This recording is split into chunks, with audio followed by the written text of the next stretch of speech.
Hey everyone, it's Christine from Glow Glass. I got a bunch of messages about how to make those flowers that I had put out, or flowers or leafy things that I posted maybe about a week or so ago. And I thought, let's do a little video on how I make them. And it's a great way to use up your glow scraps, as well as using Vitrograph and any other kind of things. So craft fair season is upon us, and I've already had a few orders for these without even doing the craft show. So let me show you how I make these. Okay, hopefully everyone can see this okay. So I have a piece of Vitrograph. I picked a kind of straightish one with a little bit of a twist at the end. And you don't need to see me cut. So I already nipped a bunch of little leaf shapes. Notice I left the Sharpie on. They're not that smooth.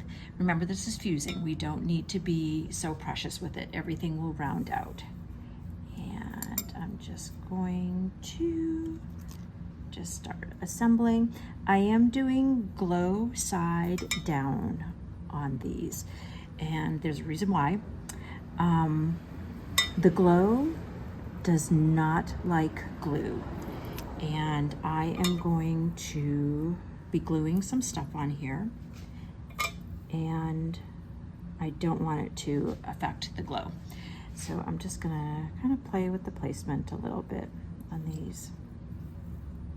Okay, so one of the things, notice they're nice and close to each other. Some people have better luck with this than I do, and they just let it go and let it flow, and hopefully everything sticks together. Yet that's not been my experience. Like I said, other people might be better at this than I am, but I like to make sure that all of my pieces are attached.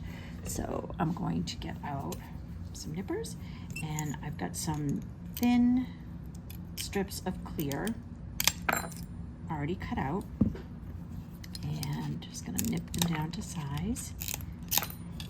And what I'm gonna do is I'm just going to create a bridge for those. See how that little piece, I know my camera is not that good. So see how that little piece just kind of creates that little bridge across. And I'm gonna do the same for those. And let me get some more pieces. Okay.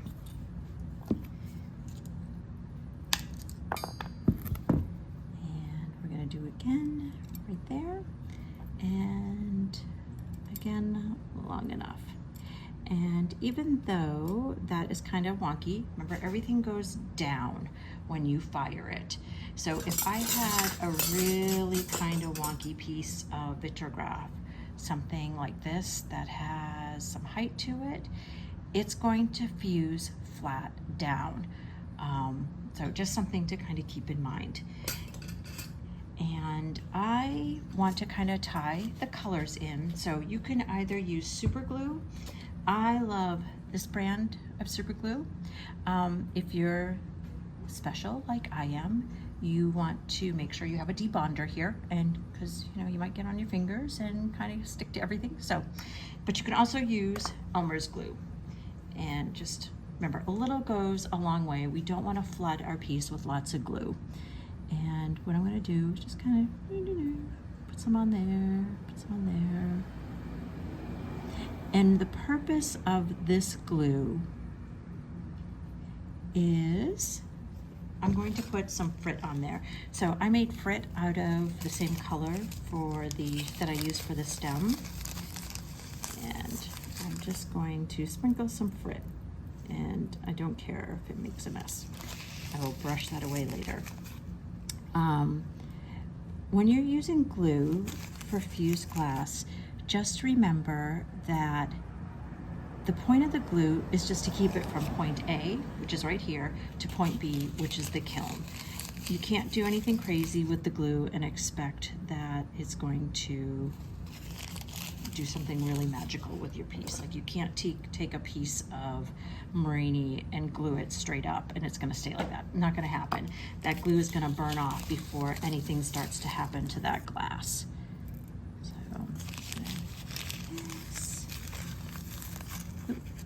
I have automatic lights on. I guess I'm not moving enough. They just turned off. do a little bit more, a little bit more.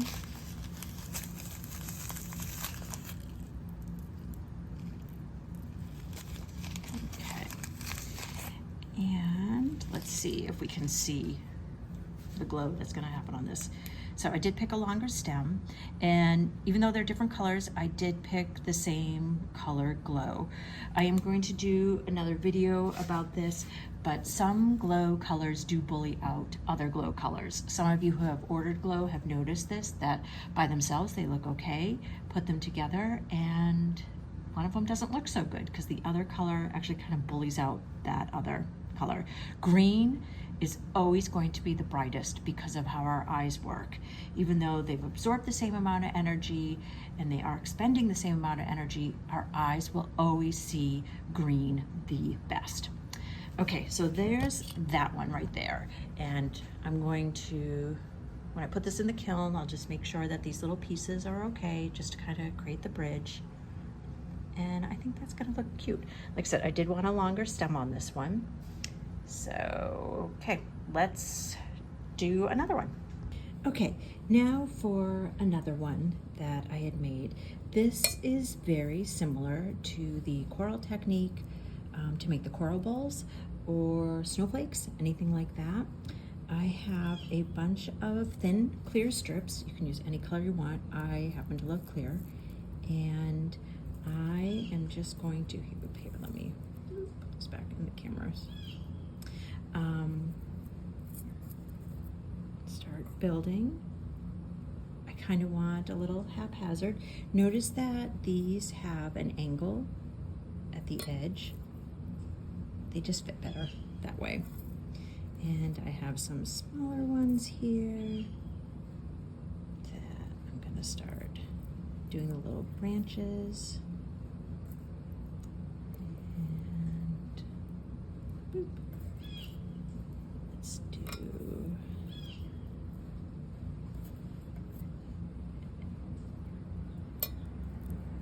some more up there.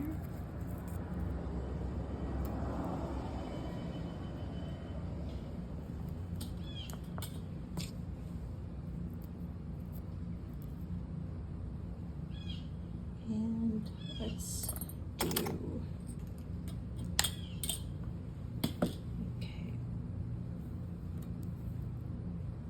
okay, I am pretty happy with that. Hopefully you guys can see that. I have all this amazing filming stuff, and yet I can't find it. I have no clue where it's been packed away. All right, so on the other one, remember how I said we need to bridge our pieces together so that when they melt in the kiln, they actually melt against each other and they don't pull away from each other. So same technique. We're just gonna take a bunch of clear and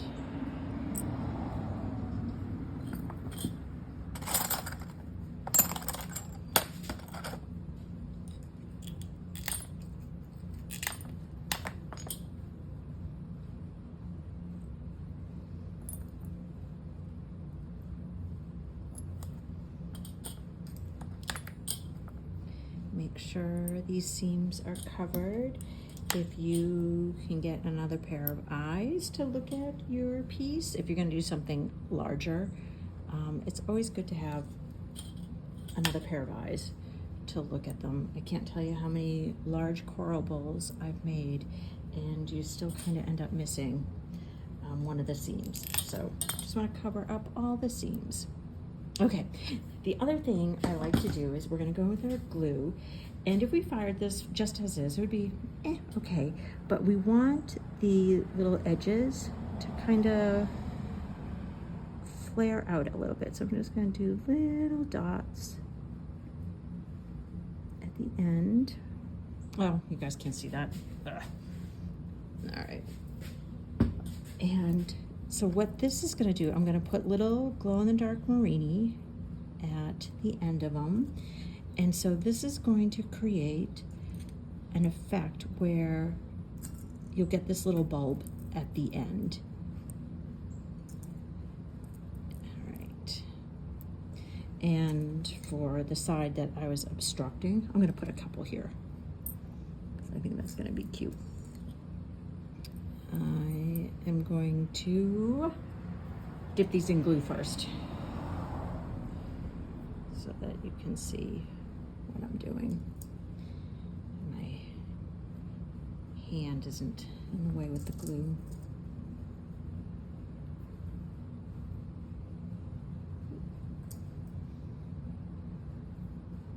Okay, and I got a couple more right here, and one more.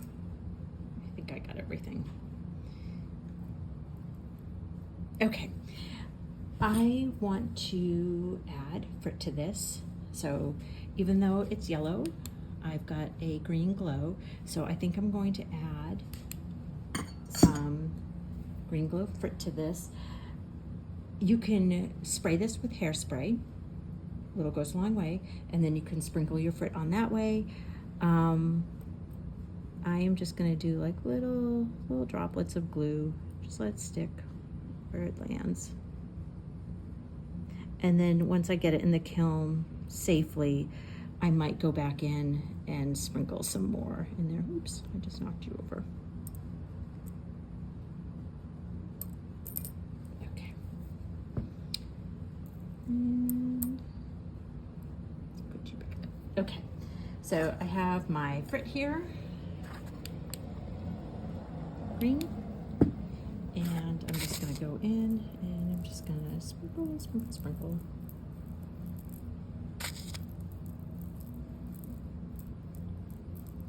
I am gonna go in with a little paintbrush and try to clean up as much as possible. If I don't get it cleaned up and I have like little pieces stuck to the sides of it, I can just go in with like a little, sometimes like a really, oh, what's the word I'm looking for? Like an emery board, like the, not the fine one, but the really coarse, that's the word I'm looking for, coarse one can take care of some of those little rough edges. Okay, so there's that. And let's hit it with the flashlight so that we can see.